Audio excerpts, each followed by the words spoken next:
Good morning and a heartfelt welcome to Emerson Unitarian Universalist Congregation to each of you. My name is Reverend Deborah Bennett, and it's my delight to serve as the called minister for this beloved community. A special welcome to those of you who might be joining us for the first time on our YouTube channel. We hope you are nourished in heart and mind by our worship today. We are a Unitarian Universalist congregation, and as such we welcome a wide variety of spiritual and religious beliefs and explorations.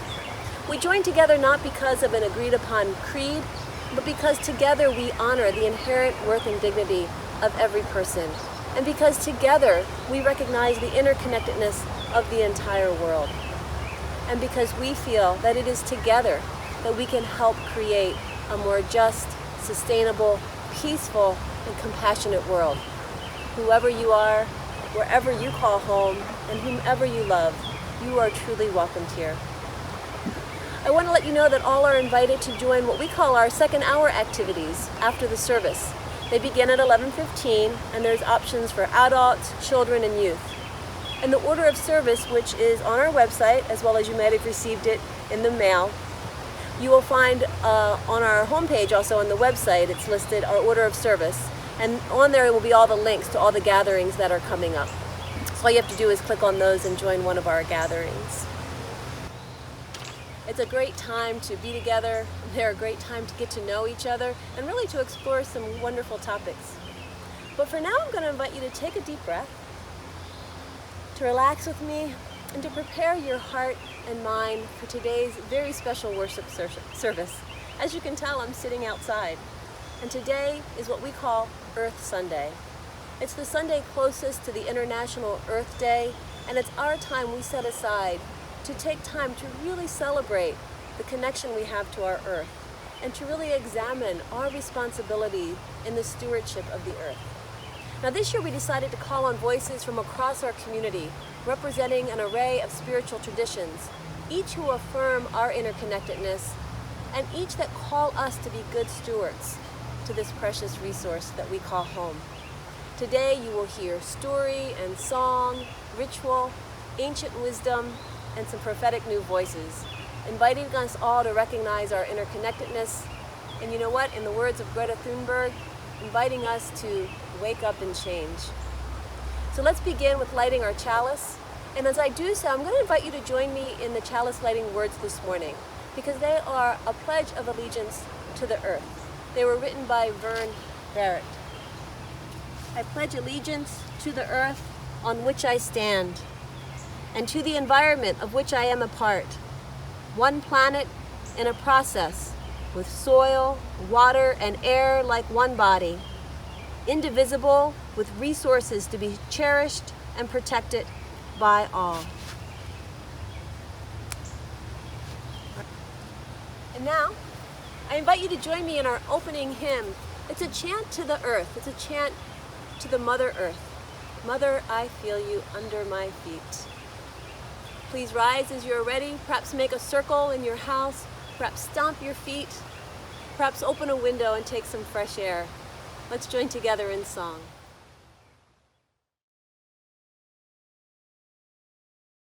The earth is our mother, we must take care of her. The earth is our mother, we must take care of her. Hey, yunga ho, yunga hey, young. Hey, yunga ho, yunga hey, young. Her sacred ground we walk upon, with every step we take. Her sacred ground we walk upon, with every step we take. Hey, yunga ho,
Good morning.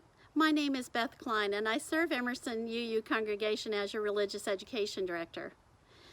In my work, I'm also a member of the pastoral care team here at Emerson. The pastoral care team members are available as listening ears to support you during challenging times. You can contact us at our email address, pastoralcare@emersonuu.org. At this time in our service, we pause to share the personal joys and sorrows of the Emerson community. As I share today's joys and sorrows, I'll light a candle for each one. Every Sunday, we also light our vigil candle. Its light represents the light of hope for peaceful resolution of all conflicts on our planet, and it honors all dedicated people who serve us, especially those on the front line of the COVID-19 virus battle. Today, I share these joys and sorrows with you. A joy from Trish Neitzel and the Emerson Aesthetics Committee. The team of Keith Eklund, Michael Myers, and Jim Bennett have done their magic. Keith bought 3 gallons of paint in a lovely Sonoran desert color, and Michael and Jim brightened up room 215, our upstairs fellowship hall. It got several coats of paint, and we hope everyone will be delighted to see the transformation when we're here together again. A joy and a concern came to our attention from Patricia Johnson this week. Patricia's daughter, Zenaida, whom you may know from the UU congregation of Marietta and being very active here in the religious ed program at Emerson UU, she celebrated her 27th birthday last week at her home in Boston. Patricia's concern is that in her work as a licensed social worker with people experiencing homelessness at Mercy Care and the Edgewood Center in Atlanta, she is seeing a desperate need for COVID-19 masks. She is thankful for the people who have reached out to her from Emerson to start to provide some masks. Many are being handmade, and she'll give those to her clients. We know that there are also many joys and sorrows left unspoken today. As I light candles for them, please feel free to speak aloud the name of anyone you're holding closely in your heart this morning.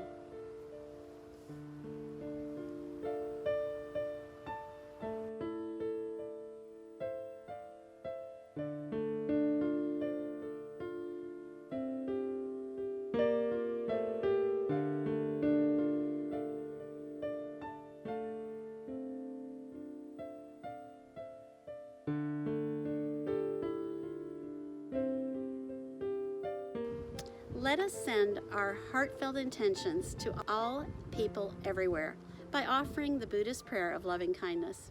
The words are projected on your screen here and also printed in your order of service. Please join me. May all beings be filled with loving kindness. May they be free from harm and suffering. May they be well in body, heart, and mind. May they be at peace. Blessed be.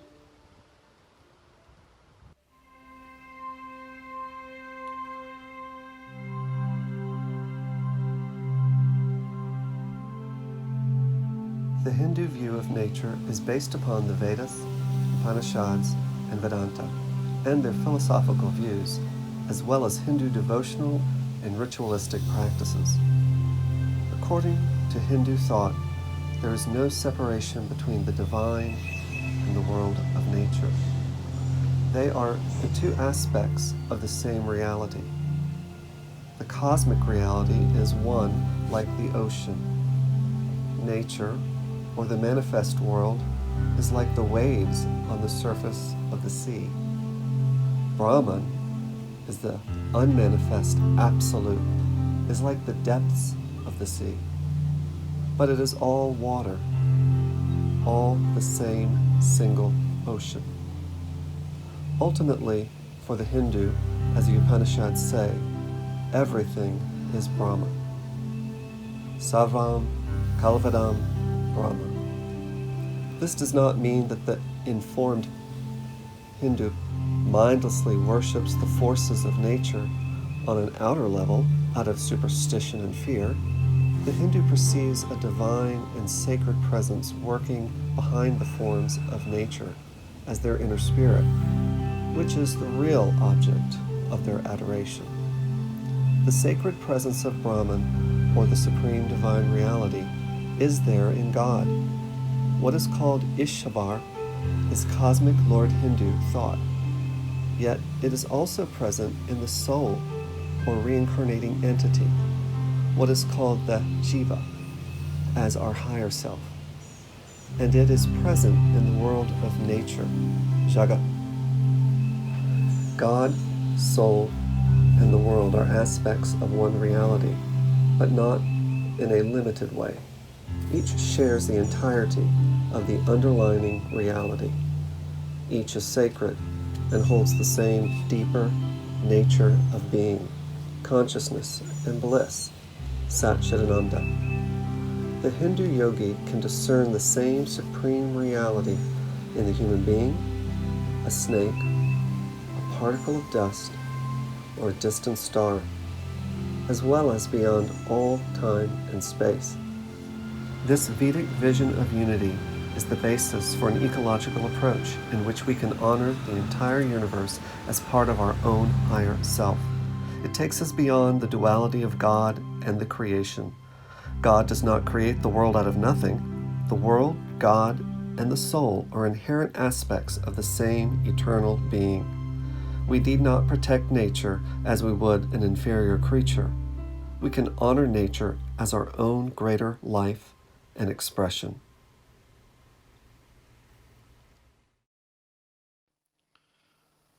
The following are the words of Chief Seattle, 1852. The President of Washington sends word that he wishes to buy our land. But how can you buy the sky, the land? This idea is strange to us. Every part of this earth is sacred to my people. Every shining pine needle, every sandy shore, every mist in the dark woods, every meadow, all are holy in the memory and experience of my people. The perfumed flowers are our sisters, the bear, the deer, the great eagle. These are our brothers. If we sell you our land, remember that the air is precious to us, the air that shares its spirit with all the life it supports. The wind that gave our grandfather his first breath also receives his last sigh. This we know. Life of earth does not belong to man. Man belongs to the earth. All things are connected like the blood that unites us all. Man did not weave the web of life. He merely is a strand within it. Whatever he does to the web, he does to himself. Ahu. Hey friends! I'm out here in my yard today to share this story for all ages.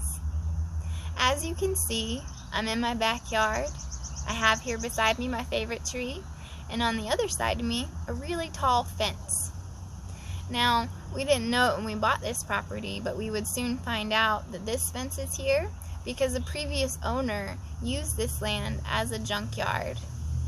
It's taken us about 2 years to clean out the dirt here of all the car parts and junk, toys, household debris, construction waste, and just really gross stuff that was in the ground here. But it's been worth it, as we have gotten all of that trash out of the way so that this land can heal. We've had some healing of our own. I would like to share with you one of my favorite stories. It's called The Creation Tree. Now this is an adaptation of the story, which was originally told by Renee Diaz de Leon Harvey, and it's based on a Spanish folk tale. So our story is about a little boy with a head full of ideas and dreams and wonder. He was most beloved. He lived on the edge of a forest with his family. Now this family was pretty happy, but some days they had a really difficult time. No matter what anybody said, it was the wrong thing. No matter what anybody did, it was the wrong thing. And they would end up in separate rooms far away from one another. Today was one of those days. The boy must have been going through a growth spurt because he had been asking for food all day. And the mother was finally just fed up. She fed him, and as she was feeding him, she looked at him, and he didn't even look like her little child anymore, so she sent him to his room. She didn't want to deal with him. He was so upset and hurt by this that he began to scream and scream and scream. His father came in and tried to comfort him, but this just made the boy angrier. The father stormed out of the room and went to get into an argument with the mother. They argued. The mother said, "He needs help." "No, he needs discipline," said the boy's father, and they could not agree. The boy came out of his room to find his parents arguing. When he looked up at them and they looked at him, it seemed to his parents that the boy could see something that they could not see, and that he knew something that they did not know. This scared his parents.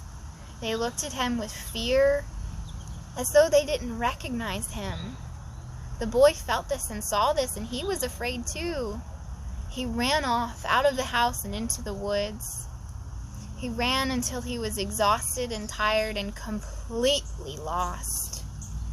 He fell to the ground, and there on the ground in front of him was a giant, fuzzy, purple seed.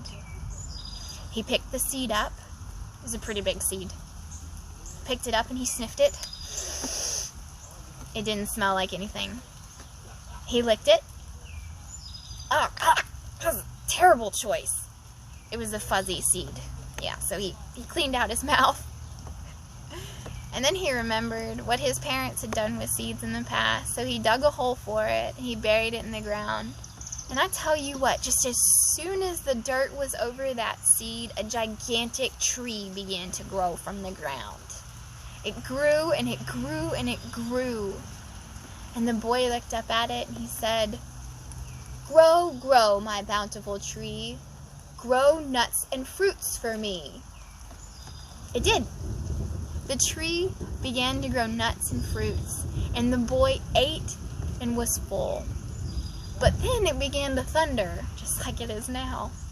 And the boy said, "Grow, grow, my guardian tree. Grow branches to shelter me." And the tree did. And the boy was sheltered from the rain.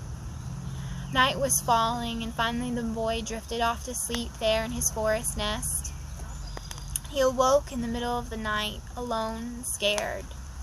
He said, "Sing, sing, my singing tree.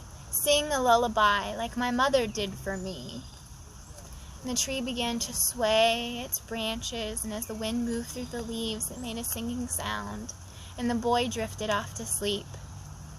The next morning, he awoke and stretched and looked around and was filled with loneliness. The boy said, "Grow, grow, my strong, proud tree. Grow a branch like my father's knee." And the tree did. The tree grew a branch, and it gathered up the boy and lifted it into the treetop where he was concealed. Just as he got to the top of the tree, the boy's parents came stumbling through the forest, calling his name. The boy said to the tree, "Lower me, my guardian tree, so that my parents may find me." And down to the ground the boy came, and as when his parents saw him, they were filled with wonder and amazement, because to them it was like they had seen their child for the first time again. They remembered the day that he was born and his first sweet breaths. The father reached up and took the boy into his arms. The boy called out to the tree, "Sing and grow, my beautiful tree.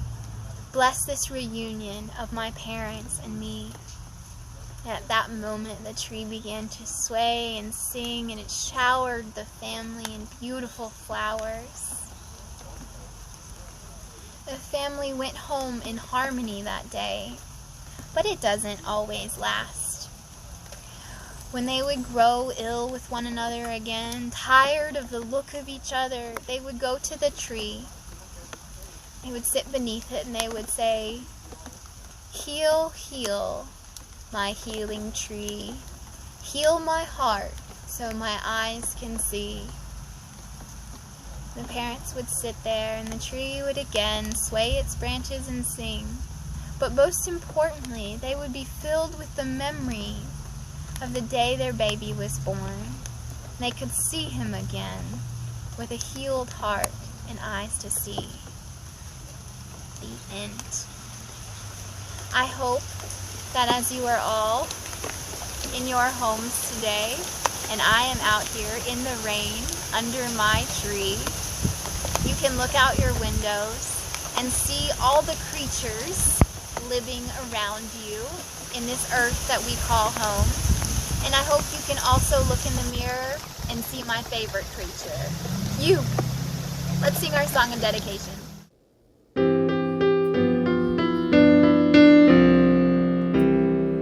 Love is the doctrine of this church. The quest for truth is its sacrament, and service is its prayer. To dwell together in peace, to seek knowledge in freedom, to serve humankind in fellowship. Thus do we covenant with each other. Thus do we promise to each other.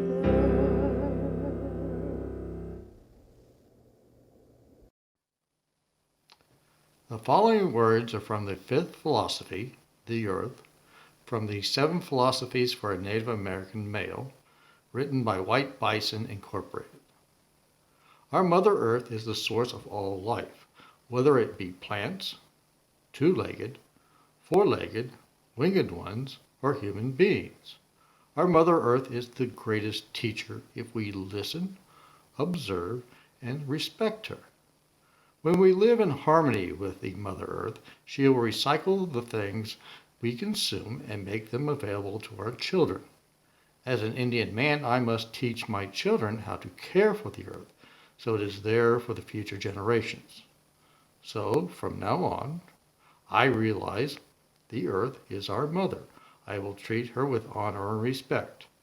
I will honor the interconnectedness of all things and all forms of life. I will realize the earth does not belong to us, but that we belong to the earth. The natural law is the ultimate authority upon the lands and water. I will learn the knowledge and wisdom of the natural laws. I will pass this knowledge on to my children. The Mother Earth is a living entity that maintains life. I will speak out in a good way whenever I see somebody abusing the earth, just as I would my own mother, so I will protect the earth. I will ensure the water, the land, and air will be intact for my children and for my children's children, the unborn. Ahu. Apri akri onyon bon rin bonator leben aktasin. Yishinderlani is to our mamia biagi tadwin machine. Is to angera anashi andira. Abin pesa tin fin marin. Ahi negra, ahi nebia. Bonatorlein tabristuin. O Bridget, a heart, O brightest queen. Cast your blessings unto us. We are your children, and you are mother, so hearken unto us. You are the cauldron now in our grove. Wise woman, inspire us. Oh, fire of love, oh, fire of life, please, Bridget, come to us. Abri agri onyon bon rin bonator leben aktashin. Yishinderlani is to our mamia biageta twin marshin. Is to angera anashi andira. Abien fesatin fin marin. Ahi negra, ahi nebia. Bonatorlein tabristuin.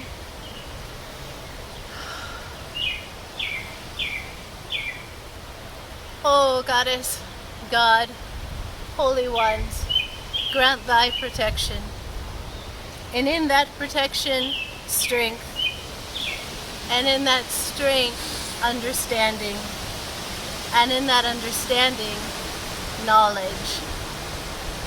And in that knowledge, the knowledge of justice, And in the knowledge of justice, the love of it.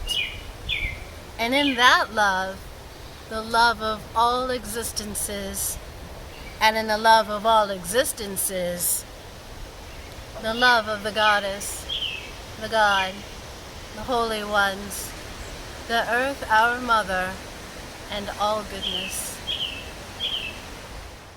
Masako Winkler, one of our dear members who is intimately connected with the Shinto faith, offers these words to us about its connection to the natural world. Shinto, which means the way of the gods, is the indigenous faith of Japan, and it's as old as Japan itself. It remains Japan's major religion, right alongside of Buddhism. There are no founders to Shintoism, no dogma or scriptures. It is a faith or a philosophy based on the reverence of the natural world that surrounds us and on ancestral spirits. Shintoism has a great reverence for the elements, such as the mountains, the trees, the waterfalls, the animals, the winds, all as places or ways where the sacred power of the universe resides or manifests. These places and elements are often marked by Shinto shrines, large and small, coexisting with the structures around them. There are rituals such as ceremonies to help purify sites for peaceful coexistence of human endeavors with their surroundings. Many people keep their own altars in their home as a residence for these sacred spirits. Shinto gods are called kami, and they are the sacred spirits that take the form or the concept of many of these important things in life. So they take the form of the wind, of the rain, of the mountains, of the trees, and of concepts like fertility. Some extraordinary elements are embodied in the gods. There's the sun goddess, Amaterasu, who is considered Shinto's most important of all the kamis. Shintoism and the earth are intimately connected, and they really coexist together. Another ancient tradition that is interconnected with the earth is Taoism. Taoism's shamanic roots date as far back as 3,000 to 5,000 BCE, although its more modern development dates to about the 6th century BCE with the writings known as the Tao Te Ching, crafted by Lao Tzu. The Tao Te Ching looks at nature for wisdom about how we can live our life. Taoism emphasizes harmony with the natural world. The term Tao can be translated as the way, or the essence of the way. Really, it means that the natural way or the way of nature provides the pathway for us to live in harmony with it. Living in this way of nature is said to promote vitality and to promote wisdom. The Tao says, water is fluid and yielding, but water will wear away rock, which is rigid and cannot yield. As a rule, whatever is fluid, soft, and yielding will overcome whatever is rigid and hard. Just one piece of wisdom from our Taoist brethren. I'll be reading a poem from this book, I Heard God Laughing, Renderings of Hafiz by Daniel Ladinsky. His name is Shamsuddin Muhammad Hafiz from the 14th century, Iran. The poem is, If It Is Not Too Dark. Go for a walk if it is not too dark. Get some fresh air. Try to smile. Say something kind to a safe-looking stranger if one happens by. Always exercise your heart's knowing. You might as well attempt something real along this path. Take your spouse or lover into your arms, the way you did when you first met. Let tenderness pour from your eyes, the way the sun gazes warmly on the earth. Play a game with some children. Extend yourself to a friend. Sing a few ribald songs to your pets and plants. Why not let them get drunk and wild? Let's toast every rung we have climbed on evolution's ladder. Whisper, I love you, to the whole mad world. Let's stop reading about God. We will never understand Him. Jump to your feet, wave your fists, threaten and warn the whole universe that your heart can no longer live without real love. Join me now in our time of meditation. As you can see, I am outside myself meditating under this beautiful blue sky, surrounded by these trees and the leaves as they're just in that beautiful stage of blooming. And of course, the river's running behind me. So I'm going to invite you this morning to allow yourself to be surrounded by these elements. If you're not outside and you're inside, consider closing your eyes as a way to allow the sounds of the stream to run over you. Actually, to flow over you, right? So let's take a moment. Take a couple deep breaths in. Just feel that sense of relaxation. Just as if you yourself were outside right now underneath the beautiful blue sky, feeling the crisp air on your face, smelling the pine and all the wonderful scents of the trees that surround us when we're outside.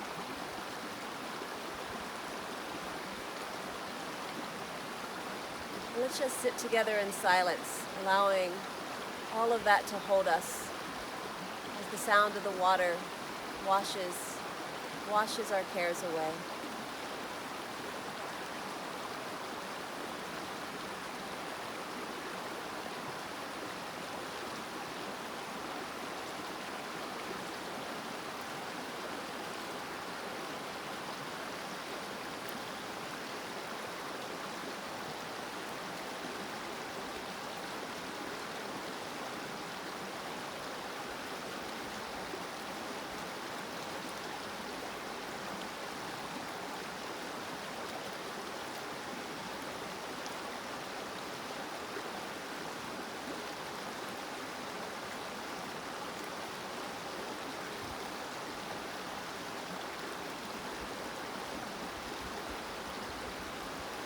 Sit in meditation, allowing your breath to merge with the wind, as if your body is outside and your breath is just part of the wind, filling you up, relaxing you. Imagine yourself feeling a warm sun radiate across your body. Just warm enough to be comfortable as the cool breeze blows over you.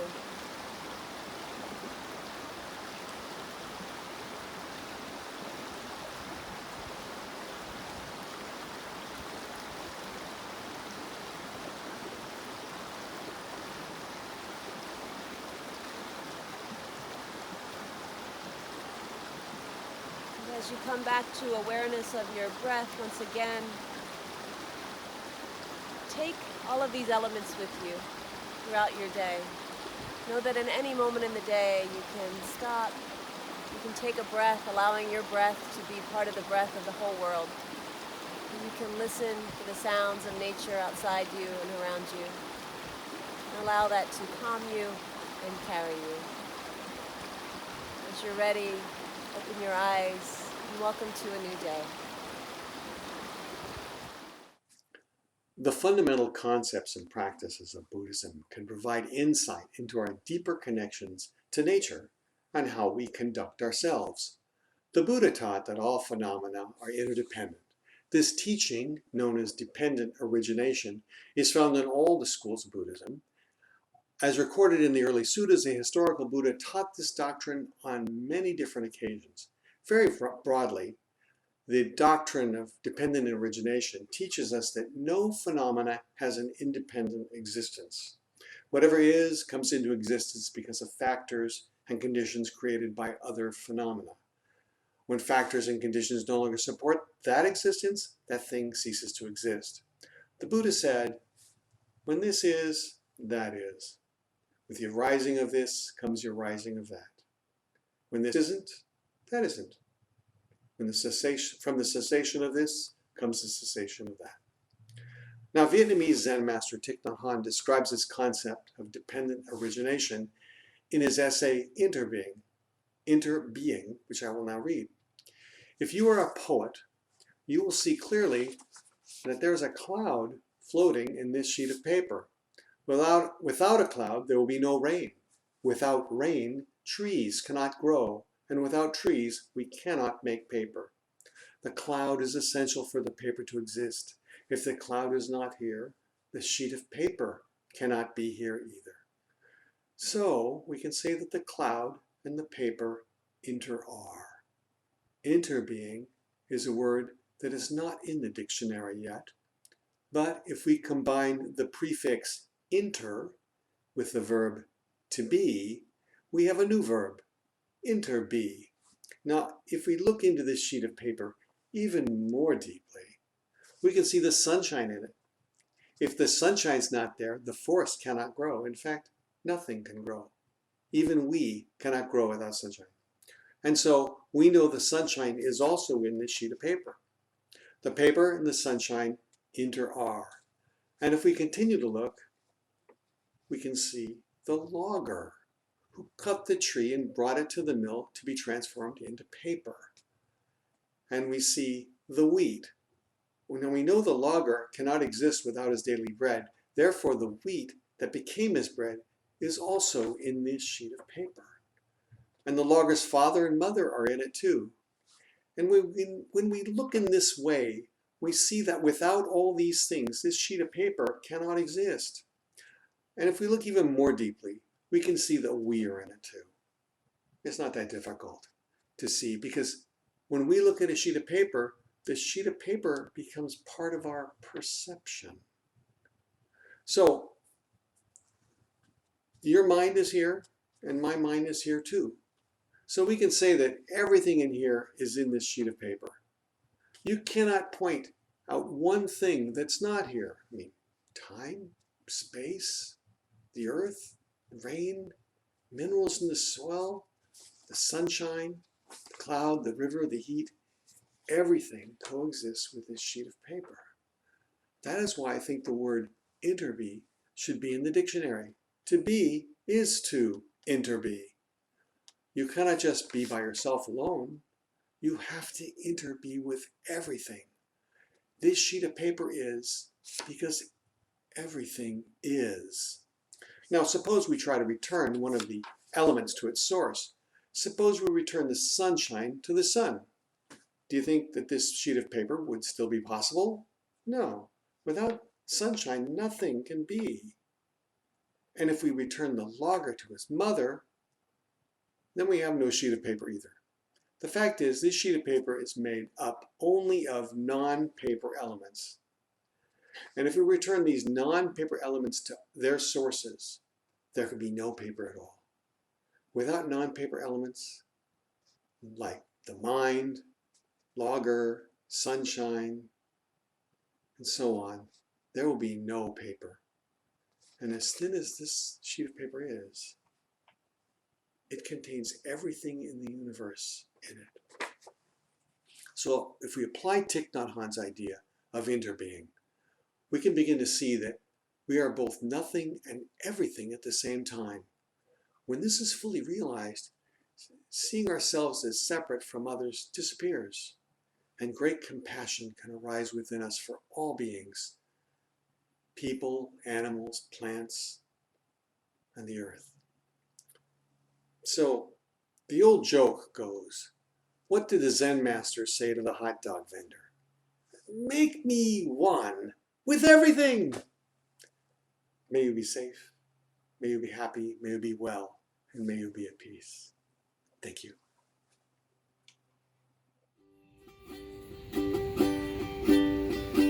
So many things I think about when I look far away.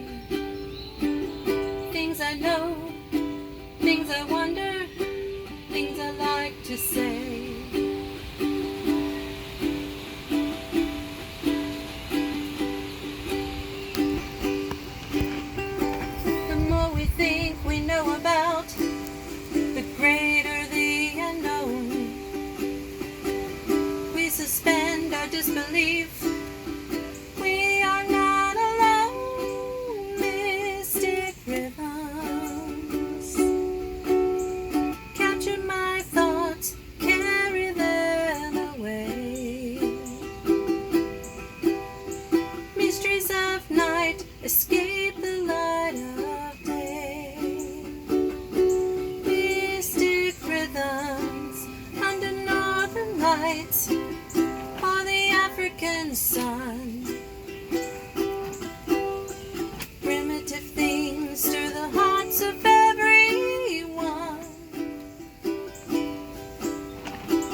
sense of what's beyond. Was it just imagination stringing us along? More things I dreamed about, unseen or unexplained. We suspend our disbelief. We are entertained. Mystic rhythms capture my thoughts, carry them away. Nature seems to spin a supernatural way.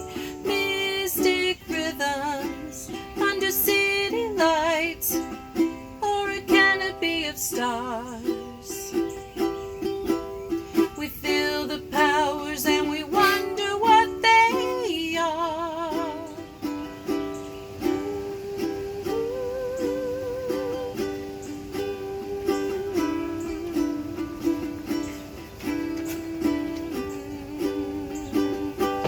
Mystic rhythms capture my thoughts, carry them away. Mysteries of night escape the light of day. Mystic rhythms under city lights or a canopy of stars. We feel the push and pull of restless rhythms from afar.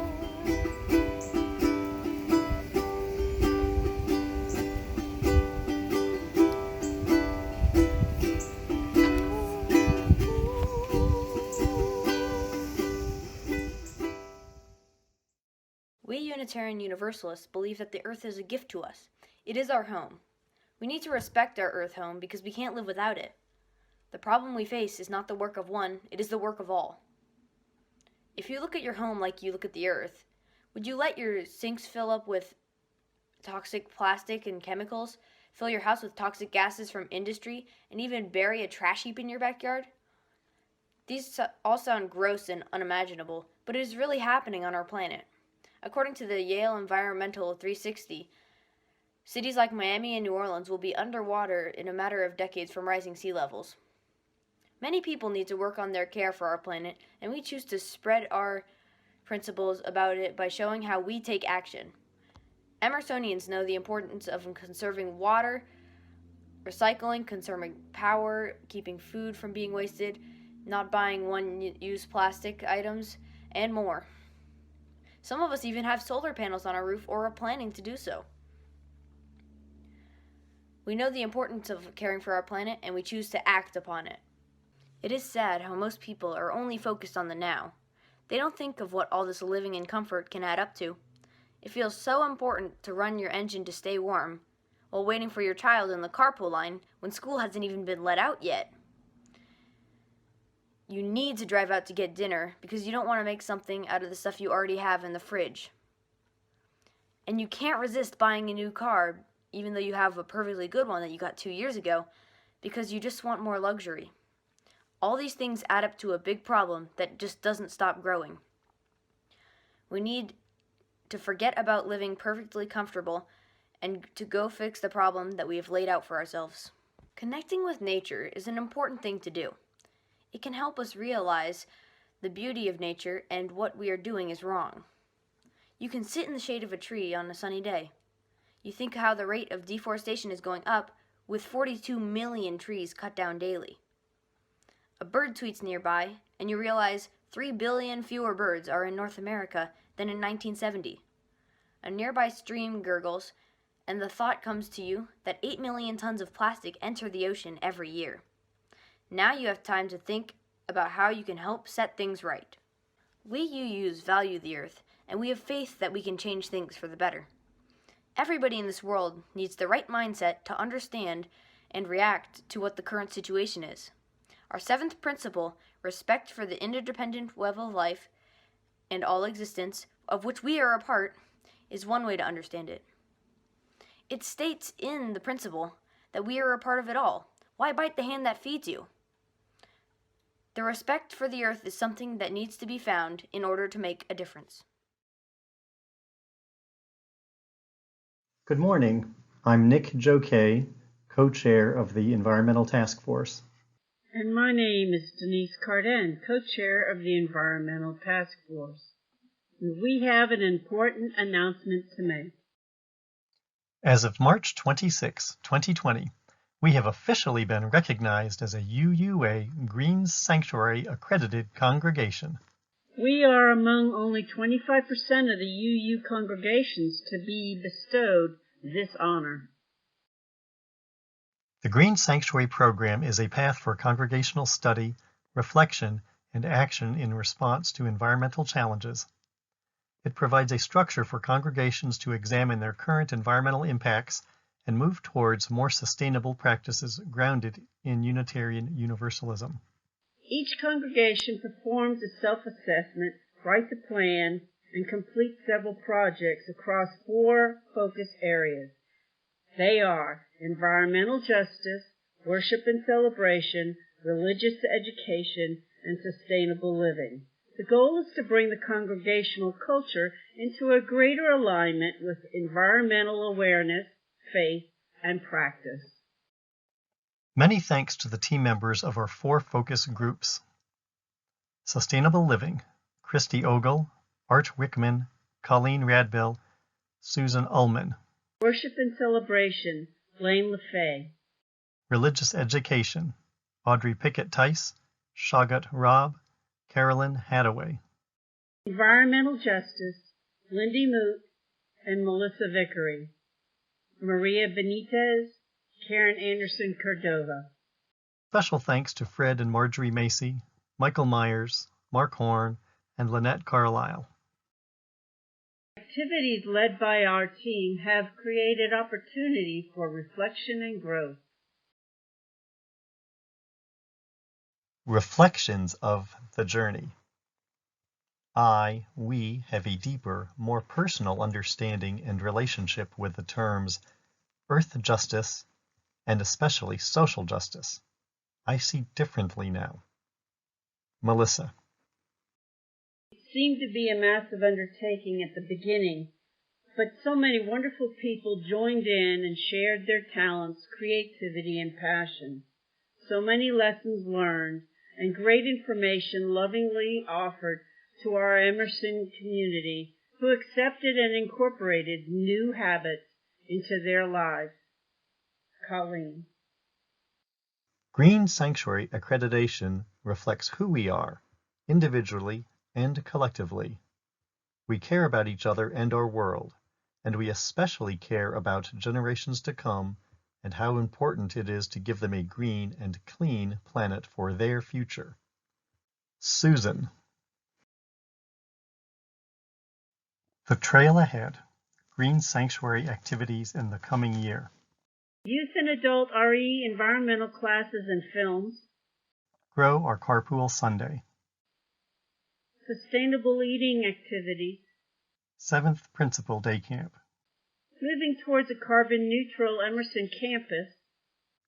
Elect a board member to COB EMC. Monitoring coal ash and illegal dumping. Emerson UU Green Sanctuary accredited congregation. Thank you for your involvement.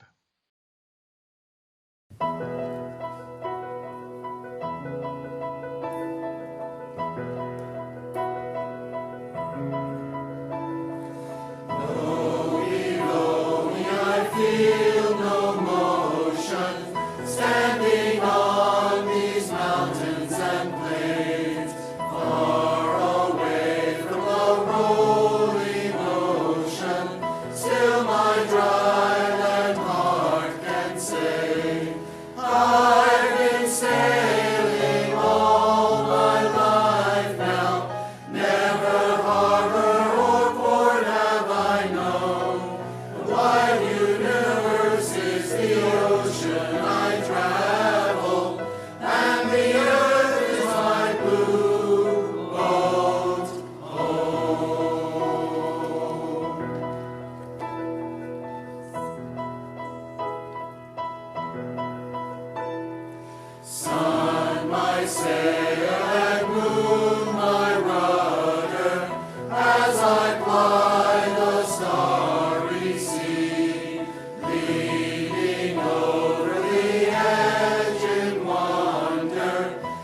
casting questions into the deep, drifting here with my ship's companions, all we kindred pilgrim souls, making our way by the lights of the heavens in a beautiful blue boat home.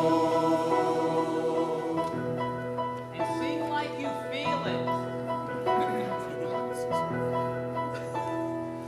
I give thanks to the waves upholding me, hail the great winds urging me on, breathe the infinite sea before me, sing the sky my sailor's song.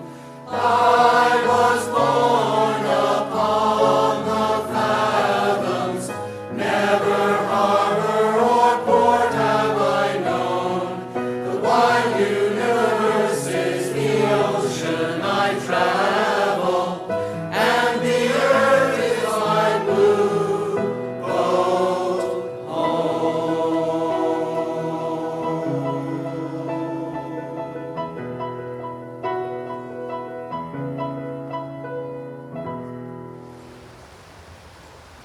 As our worship service comes to an end, we hope that you truly feel nurtured in heart and mind by our time together. And we invite you to conclude your time of worship with us with one final act. As you are able, please affirm your support for the sustainability of this congregation and the ongoing ministries that we share through a monetary offering. When we give, we say yes to something we value, and we sincerely hope that you have found great value here today and will return again and again to worship with us and join us in this community working for positive change in the world. Ways to give are on your screen and also on our website. So thank you for all you do to make Emerson a truly beloved community.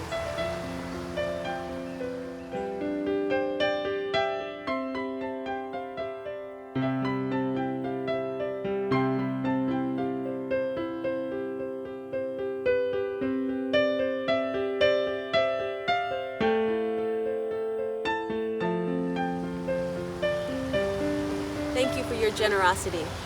And as we close today, I want to offer one very special thank you. A big, huge thank you to our office administrator and the multi-talented Maggie Baker for being able to stitch all these services together in such a beautiful way. Thank you for your extra effort and your extra hard work, Maggie, and your artistry in doing so. I'm going to close Earth Day service with these words from Greta Thunberg, who says, "The climate crisis has already been solved. We already have the facts and the solutions. All we have to do is wake up and change." May we all feel more awakened each day and called to this work to really love our Mother Earth. Please join me in our chalice extinguishing. The words will be on your screen. We extinguish this chalice, but not the light of truth, the warmth of community, or the fire of commitment.